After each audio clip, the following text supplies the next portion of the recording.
Hey, it's Rich being easy. We're having another tyre change extravaganza today. This time it's going to be on the Scion XB Mark 1. This one should be pretty easy. Underneath there are steel wheels. Steel wheels work nicely for tyre changing.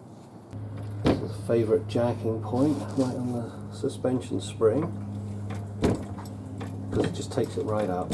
Okay, these tyres are about 8 years old, and in Arizona they do crack readily. Even though there's a little bit of life left down to the wear bars. It's had this nail for the longest time and it doesn't leak, so we just left it there and it's gone the length of the tyre. So right, we'll start by getting the air out, break the bead. So this should be a bit closer. There we go. Just give a little gentle push to start with. Turn it a bit.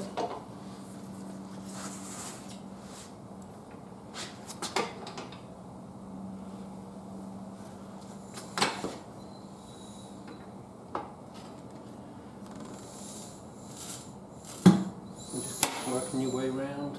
Right, so there it is. And you just step on the rest of it.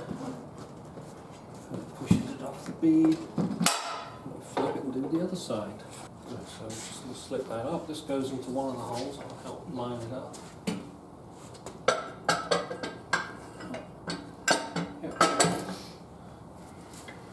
That's good. You can probably just use this one. Don't have to use this on the metal, because it won't scratch. No.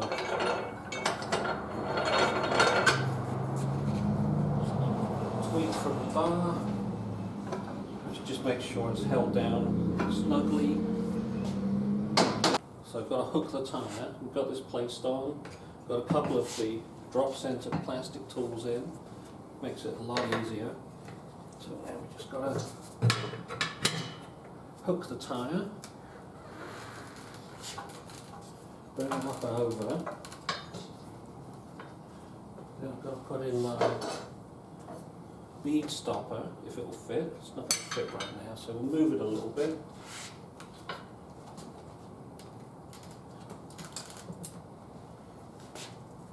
Hopefully it will fit there now. Do you want to give me a hand? Yeah. When it starts moving, if you can jam that in. Mind your fingers, of course. As always. That's good.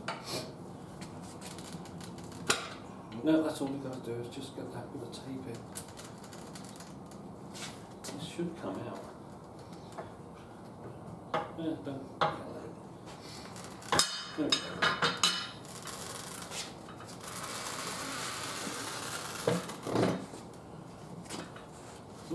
Bit too far.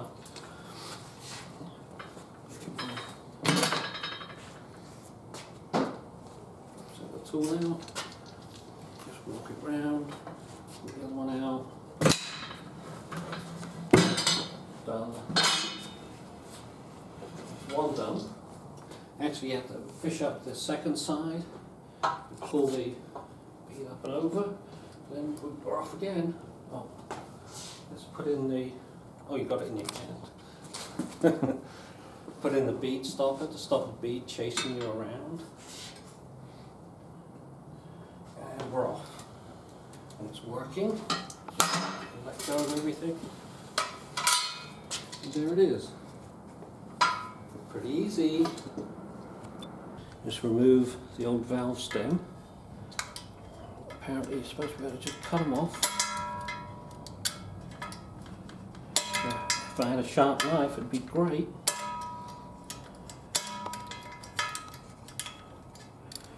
Of course, I've got a blunt Stanley knife. So I was able to cut most of the way through and then just pull it out. It came out pretty easy once it had gone. Got some of my patented tyre lube on here. That's the 50-50 mix of Murphy's tyre. Not tyre soap, but it's Murphy's cleaning soap, the vegetable cleaning soap. And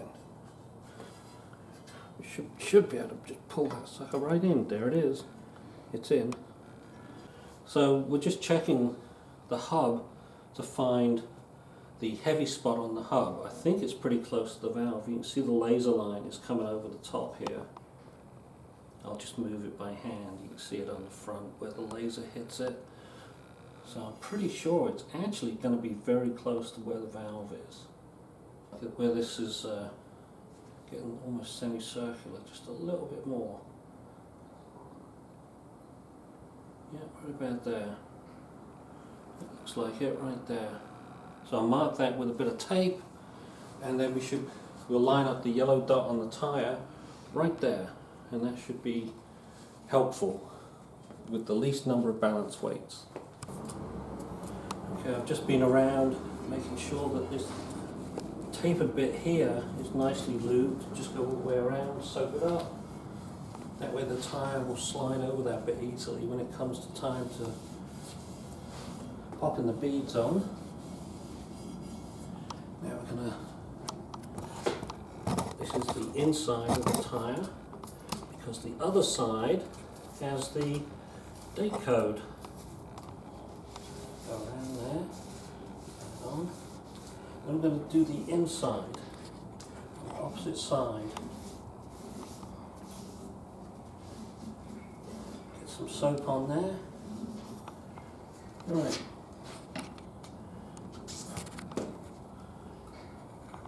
Line up the yellow dot where the valve is. With any luck, I can push this on. Of course, today is not my lucky day. Why would it be? Nope, don't want to go. Okay. A little bit. Get the other one in. Still handy to have tire levers.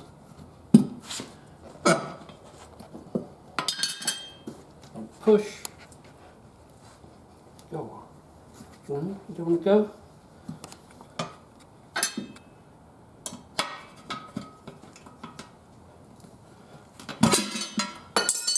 There it is. Right, so I've got the yellow dot lined up with a bit of tape.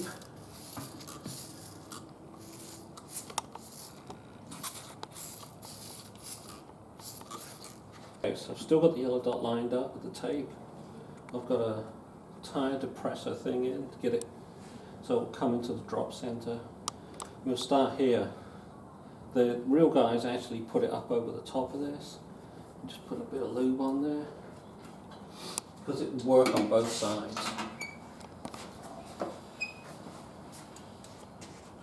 And as you can see, the tire is turning around, so it'd be nice if it would stop. I wonder if I can stop it like that.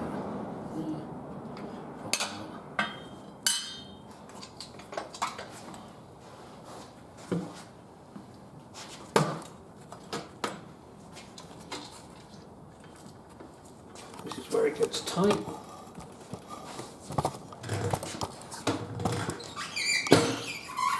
And we're on.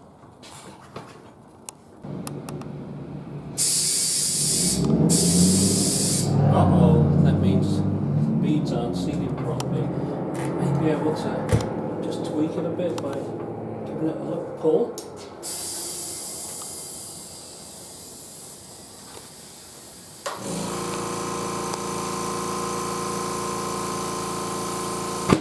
Yep, there goes one. There goes the other one. Did you hear that one?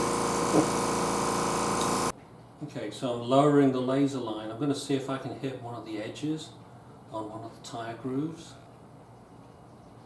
Oops. Do that bottom one. That looks good. Wow, this looks really good. I'm looking around at the top edge, and the green is right on it.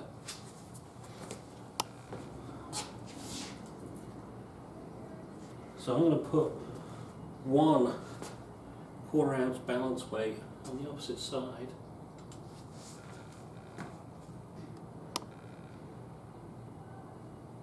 And there it is, painting that entire top edge. I think that's it. Okay, so here's the piece of tape that's marking. So I'm going to put it right there. So I need to clean that crap off. Oh, great.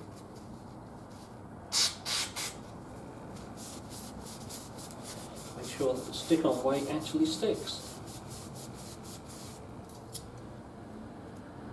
As soon as that's evaporated, right about now,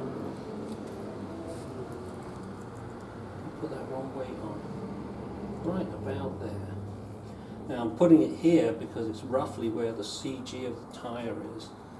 That way it shouldn't create any out of balance moment in this direction,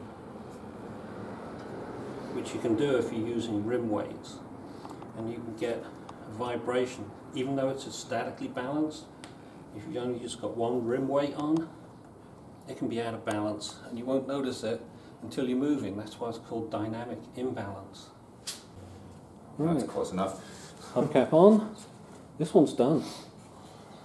Alright, one more to go because it's 2 tires today, but that's it. Good luck with your tires.